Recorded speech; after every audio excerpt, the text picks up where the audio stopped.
Hi dears, welcome back. ನಾನು cilia. ಇವತ್ತಿನ ವಿಡಿಯೋದಲ್ಲಿ ರೇಷನ್ ಅಕ್ಕಿಯಿಂದ ಖುಷ್ಬು ಇಡ್ಲಿ ಯಾವ ರೀತಿ ಮಾಡೋದು ಅಂತ ತೋರಿಸ್ಕೊಡ್ತಾ ಇದ್ದೀನಿ. ಇದೇ ರೀತಿ ಹಿಟ್ಟನ್ನು ಮಾಡಿ ಇಟ್ಕೊಂಡ್ರೆ ಈ ಹಿಟ್ಟನ್ನು ನಮಗೆ ಒಂದು ವಾರದವರೆಗೆ ಸ್ಟೋರ್ ಮಾಡಿ ಇಟ್ಕೋಬೋದು. ಹಾಗೆ ಈ ಹಿಟ್ಟಿನಿಂದ ನಮಗೆ ಸಾಫ್ಟ್ ಆಗಿರುವಂತಹ ಇಡ್ಲಿ ಮತ್ತು ದೋಸೆಯನ್ನು ಕೂಡ ಮಾಡಬಹುದು. ಮಳೆಗಾಲ ಶುರುವಾಗಿದೆ. ಜಾಸ್ತಿ ಚಳಿ ಎಲ್ಲ ಇರುವ ಟೈಮಲ್ಲಿ ರುಬ್ಬಿಟ್ಟ ಹಿಟ್ಟು ಉಬ್ಬಿ ಬರೋದಿಲ್ಲ. ಒಂದೊಂದು ಸಾರಿ ರುಬ್ಬಿಟ್ಟ ಹಿಟ್ಟು ಜಾಸ್ತಿ ಹುಳಿ ಆಗುತ್ತೆ. ಮಳೆಗಾಲದಲ್ಲಿ ಒಂದೊಂದು ಸರ್ತಿ ಕರೆಂಟ್ ಎಲ್ಲ ಇರೋದಿಲ್ಲ. ಆವಾಗ ಈ ಟಿಪ್ಪು ನಮಗೆ ತುಂಬ ಹೆಲ್ಪ್ ಆಗುತ್ತೆ. ಇದೇ ರೀತಿ ಹಿಟ್ಟನ್ನು ರುಬ್ಬಿ ನಾವು ಏರ್ ಟೈಟ್ ಆಗಿರುವ ಕಂಟೈನರಲ್ಲಿ ಸ್ಟೋರ್ ಮಾಡಿ ಇಟ್ಕೊಂಡ್ರೆ ಒಂದು ವಾರದವರೆಗೆ ಚೂರು ಸಹ ಹುಳಿ ಇಲ್ಲದೆ ಸಾಫ್ಟ್ ಆಗಿರುವ ಇಡ್ಲಿ ಮತ್ತು ದೋಸೆಯನ್ನು ನಮಗೆ ಮಾಡಬಹುದು. ವಿಡಿಯೋ ಸ್ಕಿಪ್ ಮಾಡದೆ ನೋಡಿ. ಇಷ್ಟ ಆದರೆ ಲೈಕ್ ಮಾಡಿ, ಶೇರ್ ಮಾಡಿ. ಮೊದಲು ಅಕ್ಕಿಯನ್ನು ನೆನೆಯಲಿಕ್ಕೆ ಹಾಕಬೇಕು. ಅಕ್ಕಿ 5ರಿಂದ 6 ಗಂಟೆ ನೀರಲ್ಲಿ ಚೆನ್ನಾಗಿ ನೆನಿಬೇಕು. ಆವಾಗ ರುಬ್ಬಿದರೆ ಒಳ್ಳೆ ಸಾಫ್ಟ್ ಆಗುತ್ತೆ. ಅದಕ್ಕೋಸ್ಕರ ಇದೇ ರೀತಿ ಒಂದು ಪಾತ್ರೆಯಲ್ಲಿ 2 ಕಪ್ ದೋಸೆ ಅಕ್ಕಿಯನ್ನು ತಗೊಳ್ತಾ ಇದ್ದೀನಿ. ಈ ದೋಸೆ ಅಕ್ಕಿ ರೇಷನ್ ಅಂಗಡಿಯಿಂದ ನಮಗೆ ಸಿಗ್ತದಲ್ಲ ಪ್ರತಿ ತಿಂಗಳು, ಅದೇ ದೋಸೆ ಅಕ್ಕಿಯನ್ನು 2 ಕಪ್ ತಗೊಂಡಿದ್ದೀನಿ. ಇನ್ನು ಇದನ್ನು ಚೆನ್ನಾಗಿ ಕ್ಲೀನ್ ಮಾಡಿ ನೆನೆಯಲಿಕ್ಕೆ ಹಾಕೋಣ. ಇನ್ನು ಬೇರೆ ಒಂದು ಪಾತ್ರೆಗೆ 1 ಕಪ್ ರೇಷನ್ ಅಂಗಡಿಯಿಂದ ಸಿಕ್ಕಿರುವಂತಹ ಬಾಯ್ಲ್ ರೈಸನ್ನು ತಗೊಳ್ತಾ ಇದ್ದೀನಿ. ಈ ಅಕ್ಕಿಯನ್ನು ಬೇರೆ ಪಾತ್ರೆಯಲ್ಲೇ ನೆನೆಯಲಿಕ್ಕೆ ಹಾಕಬೇಕು. ಒಟ್ಟಿಗೆ ಹಾಕಿದರೆ ರುಬ್ಬುವಾಗ ಈ ಅಕ್ಕಿ ಚೆನ್ನಾಗಿ ರುಬ್ಬುವುದಿಲ್ಲ. ನೋಡಿ, ನಮ್ಮ ಕಡೆಯಲ್ಲೆಲ್ಲ ರೇಷನ್ ಅಂಗಡಿಯಿಂದ 2 ರೀತಿಯ ಅಕ್ಕಿ ಸಿಗುತ್ತೆ. ಒಂದು ಇದೇ ರೀತಿ ಬಾಯ್ಲ್ ರೈಸ್ ಮತ್ತು ಇನ್ನೊಂದು ದೋಸೆ ಅಕ್ಕಿ. ಇಲ್ಲಾಂದರೆ ಅಂಗಡಿಯಲ್ಲಿ ಕಟ್ ಸಾಂಬಾರು, ಟೈಗರ್ ರೈಸ್ ಅಂತೆಲ್ಲ ನಮಗೆ ಸಿಗುತ್ತೆ. ಅದನ್ನು ಯೂಸ್ ಮಾಡಿದರೂ ಆಗುತ್ತೆ. ಇದನ್ನು ಚೆನ್ನಾಗಿ ಕ್ಲೀನ್ ಮಾಡಿ ಇದನ್ನು ಸಹ ಸಪ್ರೇಟ್ ನೆನೆಯಲಿಕ್ಕೆ ಹಾಕೋಣ. ಇನ್ನು ಬೇರೆ ಒಂದು ಪಾತ್ರೆಯಲ್ಲಿ 1/2 ಕಪ್ ಉದ್ದಿನ ಬೇಳೆಯನ್ನು ತಗೊಳ್ತಾ ಇದ್ದೀನಿ. 2 ಕಪ್ ದೋಸೆ ಅಕ್ಕಿ, 1 ಕಪ್ ಬಾಯ್ಲ್ ರೈಸ್, 1/2 ಕಪ್ ಉದ್ದಿನ ಬೇಳೆ. ಇದನ್ನು ಸಹ ಚೆನ್ನಾಗಿ ಕ್ಲೀನ್ ಮಾಡಿ ನಾವು ನೆನೆಯಲಿಕ್ಕೆ ಹಾಕೋಣ. ನೋಡಿ, ಅಕ್ಕಿ ಎಲ್ಲ ಚೆನ್ನಾಗಿ ನೆಂದಿದೆ. ಕ್ಲೀನ್ ಮಾಡಿ ತಂದಿದ್ದೀನಿ. ನಾನಿವಾಗ 5 ಗಂಟೆ ಅಕ್ಕಿಯನ್ನು ನೆನೆಸಿದ್ದೀನಿ. ಬಾಯ್ಲ್ ರೈಸ್, ದೋಸೆ ಅಕ್ಕಿ ಮತ್ತು ಉದ್ದಿನ ಬೇಳೆ. ಫಸ್ಟಿಗೆ ಈ ಉದ್ದಿನ ಬೇಳೆಯನ್ನು ಮಿಕ್ಸಿ ಜಾರಿಗೆ ಹಾಕಿ ಒಳ್ಳೆ ಫೈನಾಗಿ ನಾವು ಇದನ್ನು ಗ್ರೈಂಡ್ ಮಾಡಬೇಕು. ಚೂರು ಸಹ ತರಿ ಇಲ್ಲದೆ ನೈಸಾಗಿ ರುಬ್ಬಬೇಕು. ಉದ್ದಿನ ಬೇಳೆ ನೈಸಾಗಿ ರುಬ್ಬಿದಷ್ಟು ನಮ್ಮ ಇಡ್ಲಿ ದೋಸೆ ಸಾಫ್ಟಾಗಿ ಬರುತ್ತೆ. ಇನ್ನು ರುಬ್ಬಿದ ಉದ್ದಿನ ಬೇಳೆಯನ್ನು ಬೇರೆ ಒಂದು ಪಾತ್ರೆಗೆ ನಮಗೆ ಹಾಕೋಣ. ನೋಡಿ, ಇನ್ನೊಂದು ನಾವು ಹಿಟ್ಟು ರುಬ್ಬಿ ಇಡುವ ಪಾತ್ರೆದು ಮುಚ್ಚಳ ಸಹ ಕರೆಕ್ಟಾಗಿರಬೇಕು. ಅದಕ್ಕೆ ಕರೆಕ್ಟ್ ಏರೆಲ್ಲ ಪಾಸ್ ಆಗದಾಗೆ ಇರುವ ಮುಚ್ಚಳ ಇದ್ದರೆ ಅದು ಹಿಟ್ಟು ಉಬ್ಬಿ ಬರಲಿಕ್ಕೆ ಸಹಾಯ ಆಗುತ್ತೆ.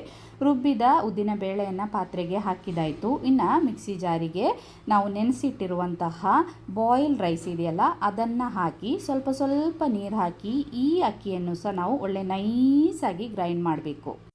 ನೀವಿವಾಗ ಇಡ್ಲಿ ಮಾತ್ರ ಮಾಡೋದಾದರೆ ಸ್ವಲ್ಪ ತರಿ ಇದ್ದರೂ ಪರವಾಗಿಲ್ಲ. ಆದರೆ ಇಡ್ಲಿ ಮತ್ತು ದೋಸೆಗೆ ಒಟ್ಟಿಗೆ ಹಿಟ್ಟು ರುಬ್ಬೋದಾದರೆ ಒಳ್ಳೆ ನೈಸಾಗಿ ರುಬ್ಬಿದ್ರೇ ದೋಸೆ ಚೆನ್ನಾಗಿ ಬರೋದು. ಅದಕ್ಕೋಸ್ಕರ ನಾನಿವಾಗ ನೈಸಾಗಿ ಗ್ರೈಂಡ್ ಮಾಡಿದ್ದೀನಿ. ರುಬ್ಬಿದ ಹಿಟ್ಟನ್ನು ಸಹ ಅದಕ್ಕೆ ಸೇರಿಸ್ತಾ ಇದ್ದೀನಿ.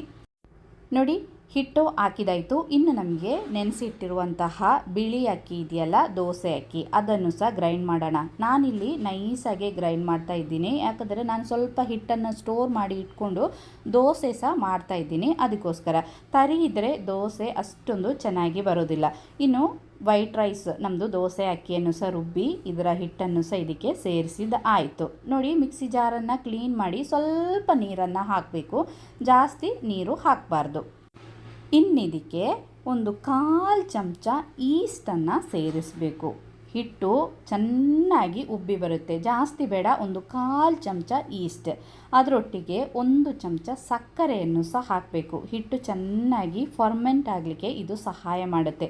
ಜಾಸ್ತಿ ಸೆಕೆ ಇರುವ ಟೈಮಲ್ಲಿ ಈಸ್ಟ್ ಮತ್ತು ಸಕ್ಕರೆ ಅವಶ್ಯಕತೆ ಇಲ್ಲ. ಆದರೆ ತುಂಬ ಚಳಿ ಎಲ್ಲ ಇರುವ ಟೈಮಲ್ಲಿ ಸ್ವಲ್ಪ ಈಸ್ಟ್ ಮತ್ತು 1 ಚಮಚ ಸಕ್ಕರೆ ಹಾಕಿ ಇದೇ ರೀತಿ ಮಿಕ್ಸ್ ಮಾಡಿ ಕವರ್ ಮಾಡಿ ಇಟ್ಟರೆ ಹಿಟ್ಟು ಚೆನ್ನಾಗಿ ಉಬ್ಬಿ ಬರುತ್ತೆ. ಇನ್ನು ಕರೆಕ್ಟ್ ಇರುವ ಮುಚ್ಚಳದಿಂದ ಮುಚ್ಚಿ ಓವರ್ ನೈಟ್ ರೆಸ್ಟ್ ಆಗಲಿಕ್ಕೆ ಬಿಡೋಣ. ನಾನು ನಿನ್ನೆ ರಾತ್ರಿ ಅಕ್ಕಿಯನ್ನು ರುಬ್ಬಿ ಮಿಕ್ಸ್ ಮಾಡಿ ಇಟ್ಟಿದ್ದೆ ಬೆಳಿಗ್ಗೆ ತಿಂಡಿಗೋಸ್ಕರ. ಬೆಳಿಗ್ಗೆ ಆಗುವಾಗ ಹಿಟ್ಟು ಎಷ್ಟು ಚೆನ್ನಾಗಿ ಉಬ್ಬಿ ಬಂದಿದೆ ನೋಡಿ, ನಿಮಗೆ ತೋರಿಸ್ತೀನಿ. ಥರ ಆಗುತ್ತೆ. ಇದರಿಂದ ನಾವು ಇಡ್ಲಿ ದೋಸೆ ಮಾಡಿದರೆ ಎಷ್ಟು ಚೆನ್ನಾಗಿ ಉಬ್ಬಿ ಬಂದಿದೆ ನೋಡಿ. ಇನ್ನಿದಕ್ಕೆ ರುಚಿಗೆ ತಕ್ಕಷ್ಟು ಉಪ್ಪನ್ನು ಸೇರಿಸಿ ಲೈಟಾಗಿ ಮಿಕ್ಸ್ ಮಾಡಬೇಕು. ನಾವು ಉಬ್ಬಿದ ಹಿಟ್ಟನ್ನು ಜಾಸ್ತಿ ಹೊತ್ತು ಜಾಸ್ತಿ ಮಿಕ್ಸ್ ಮಾಡಬಾರ್ದು. ಉಪ್ಪು ಹಾಕಿ ಲೈಟಾಗಿ ಮಿಕ್ಸ್ ಮಾಡಬೇಕು. ಈ ಹಿಟ್ಟನ್ನು ನಿಮಗೆ ಸ್ಟೋರ್ ಮಾಡ್ಕೋಬೇಕಂದ್ರೆ ಉಪ್ಪು ಹಾಕದೇ ಏರ್ ಟೈಟ್ ಆಗಿರುವ ಕಂಟೈನರ್ಗೆ ಹಿಟ್ಟನ್ನು ಲೈಟಾಗಿ ಇದೇ ರೀತಿ ಮಿಕ್ಸ್ ಮಾಡಿ ಎಷ್ಟು ಬೇಕೋ ಹಿಟ್ಟನ್ನು ತೆಗೆದು ಕವರ್ ಮಾಡಿ ಫ್ರಿಜ್ಜಲ್ಲಿ ಸ್ಟೋರ್ ಮಾಡಿ ಇಟ್ಕೋಬೋದು. ನಾಳೆ ದೋಸೆ ಮಾಡ್ಬೋದು, ಇಡ್ಲಿ ಮಾಡ್ಬೋದು, ಚೆನ್ನಾಗಿ ಇರುತ್ತೆ. ಬೇಕಾದಾಗ ಹಿಟ್ಟು ತಗೊಂಡು ಅದಕ್ಕೆ ಉಪ್ಪನ್ನು ಹಾಕಿ ಮಿಕ್ಸ್ ಮಾಡಿದರೆ ಆಯಿತು. ನೋಡಿ, ಇವಾಗ ನಾನು ಇಡ್ಲಿ ಮಾಡ್ತಾ ಇದ್ದೀನಿ ಬೆಳಿಗ್ಗೆನೆ. ಅದಕ್ಕೋಸ್ಕರ ಲೈಟಾಗಿ ಇದೇ ರೀತಿ ಮಿಕ್ಸ್ ಮಾಡಿ ಇದನ್ನು ಕವರ್ ಮಾಡಿ ಸೈಡಿಗೆ ಇಡ್ತಾ ಇದ್ದೀನಿ. ಇನ್ನು ಇಡ್ಲಿ ಪಾತ್ರೆ ತಗೊಂಡು ಅದಕ್ಕೆ ಎಣ್ಣೆಯನ್ನು ಸವರಬೇಕು. ಇನ್ನೊಂದು ಟಿಪ್ ಹೇಳ್ಕೊಡ್ತೀನಿ ನೋಡಿ. ನಾವು ಒಂದೊಂದು ಸರ್ತಿ ಇಡ್ಲಿ ಮಾಡುವಾಗ ಪಾತ್ರೆಯಲ್ಲಿ ಅಂಟುತ್ತೆ ನೋಡಿ, ಆವಾಗ ನಮಗೆ ಇಡ್ಲಿ ತೆಗಿಲಿಕ್ಕೆ ಕಷ್ಟ ಆಗುತ್ತೆ. ಅದೇ ರೀತಿ ಪಾತ್ರೆ ಕ್ಲೀನ್ ಮಾಡಲಿಕ್ಕೆ ಸಹ ಕಷ್ಟ ಆಗುತ್ತೆ.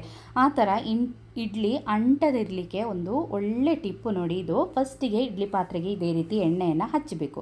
ಹಚ್ಚಿ ಈ ಪಾತ್ರೆಯನ್ನು ಸ್ವಲ್ಪ ಬಿಸಿ ಮಾಡಬೇಕು. ನಾವು ಸ್ಟೀಮರಲ್ಲಿ ನೀರು ಇಟ್ಟಿರ್ತೀವಲ್ಲ, ಆ ಪಾತ್ರೆನ ಅದರೊಳಗಡೆ ಇಟ್ಟು ಸ್ವಲ್ಪ ಬಿಸಿ ಆಗಬೇಕು. ಬಿಸಿ ಆದ ಮೇಲೆ ಈ ಇಡ್ಲಿ ಪಾತ್ರೆಯನ್ನು ತೆಗೆದು ಅಥವಾ ನಾವು ಅದರೊಳಗಡೆ ಹಿಟ್ಟನ್ನು ಹಾಕಿ ಇದೇ ರೀತಿ ಇಡ್ಲಿ ಹಿಟ್ಟನ್ನು ಹಾಕಿ ಇಡ್ಲಿ ಬೇಯಿಸಿದರೆ ಚೂರು ಸಹ ಪಾತ್ರೆಯಲ್ಲಿ ಅಂಟುವುದಿಲ್ಲ ನೋಡಿ. ಆ ಥರ ಮಾಡಿದರೆ ನಮಗೆ ಪಾತ್ರೆ ಕ್ಲೀನ್ ಮಾಡಲಿಕ್ಕೆ ಸಹ ತುಂಬಾ ಸುಲಭ ಆಗುತ್ತೆ ನೋಡಿ. ಇವಾಗ ನಾನು ಇಡ್ಲಿ ಹಿಟ್ಟನ್ನು ಹಾಕಿದಾಯಿತು. ಇನ್ನು ನಾವು ಇಡ್ಲಿ ಬೇಯಿಸ್ಲಿಕ್ಕೆ ಇಡುವಾಗ ಸಹ ನೀರು ಚೆನ್ನಾಗಿ ಕುದೀತಾ ಇರಬೇಕು. ನಾವು ಇಡ್ಲಿ ಇಟ್ಟ ತಕ್ಷಣ ಸ್ಟೀಮಲ್ಲಿ ತಾಗಬೇಕು, ಬಿಸಿ ಆಗಬೇಕು. ತಕ್ಷಣ ಸ್ಟೀಮ್ ಇದ್ರೇ ಅದು ಬೇಗ ಉಬ್ಬಿ ಬರಲಿಕ್ಕೆ ಮತ್ತು ಸಾಫ್ಟ್ ಆಗಲಿಕ್ಕೆ ಸಹಾಯ ಮಾಡೋದು. ಇನ್ನೊಂದು 10 ನಿಮಿಷ ಬೇಯಿಸಿದರೆ ಸೂಪರಾಗಿರುವಂತಹ ನಮ್ಮದು ಇಡ್ಲಿ ರೆಡಿ ಆಯಿತು ನೋಡಿ. ಎಷ್ಟು ಚೆನ್ನಾಗಿ ಬಂದಿದೆ ಅಂತ. ಒಂದು 5 ನಿಮಿಷ ಇದು ತಣ್ಣಗಾಗಲಿ. ಅದೇ ಹಿಟ್ಟಿನಿಂದ ನಮಗೆ ಸೂಪರಾಗಿರುವಂತಹ ದೋಸೆ ಕೂಡ ಮಾಡ್ಬೋದು. ಕಾವಲಿ ಫಸ್ಟಿಗೆ ಚೆನ್ನಾಗಿ ಬಿಸಿ ಆಗಬೇಕು. ಕಾವಲಿ ಬಿಸಿ ಆದ ಮೇಲೆ ಸ್ಲೋ ಫ್ಲೇಮಿಗೆ ಹಾಕಬೇಕು ಸ್ಟವನ್ನು. ಆಮೇಲೆ ಎಷ್ಟು ಬೇಕೋ ಅಷ್ಟು ಹಿಟ್ಟನ್ನು ಹಾಕಿ ಇದೇ ರೀತಿ ಚೆನ್ನಾಗಿ ನಾವು ಸ್ಪ್ರೆಡ್ ಮಾಡಿ ದೋಸೆಯನ್ನು ಮಾಡ್ಬೋದು. ಬೇಕಂದರೆ ಕ್ರಿಸ್ಪಿಯಾಗಿರೋ ದೋಸೆ ಸಹ ಮಾಡ್ಬೋದು, ಇಲ್ಲ ನಿಮಗೆ ಇದೇ ರೀತಿ ಸಾಫ್ಟಾಗಿರೋ ದೋಸೆಯನ್ನು ಸಹ ಮಾಡ್ಬೋದು. ನಾವು ಬಾಯ್ಲ್ಡ್ ರೈಸ್ ಹಾಕಿದ್ದೀವಲ್ಲ, ಅದಕ್ಕೋಸ್ಕರ ನಮ್ಮದು ದೋಸೆ ಕ್ರಿಸ್ಪಿಯಾಗಿ ಕೂಡ ಬರುತ್ತೆ. ಬೇಕಂದರೆ ಮಗಚಿ ಹಾಕ್ಬೋದು, ಇಲ್ಲಾಂದರೆ ಇದೇ ರೀತಿ ಸಾಫ್ಟಾಗಿರೋ ದೋಸೆಯನ್ನು ಸಹ ನಮಗೆ ಮಾಡ್ಬೋದು ನೋಡಿ. ನಮ್ಮದು ಸೂಪರಾಗಿರುವಂತಹ ಇಡ್ಲಿ ಮತ್ತು ದೋಸೆ ಇಲ್ಲಿ ರೆಡಿಯಾಗಿದೆ. ಒಂದು ಸಾರಿ ಆದರೂ ಇದನ್ನು ಟ್ರೈ ಮಾಡಿ ನೋಡಿ. ಜಾಸ್ತಿ ಮಳೆ ಚಳಿ ಎಲ್ಲ ಇರುವ ಟೈಮಲ್ಲಿ ಇದು ನಮಗೆ ತುಂಬ ಸಹಾಯ ಆಗುತ್ತೆ. ಅದೇ ರೀತಿ ಹಿಟ್ಟನ್ನು ಸ್ಟೋರ್ ಮಾಡಲಿಕ್ಕೆ ಸಹ ಒಳ್ಳೆಯದು. ಇಷ್ಟ ಆದರೆ ಪ್ಲೀಸ್ ಲೈಕ್ ಮಾಡಿ.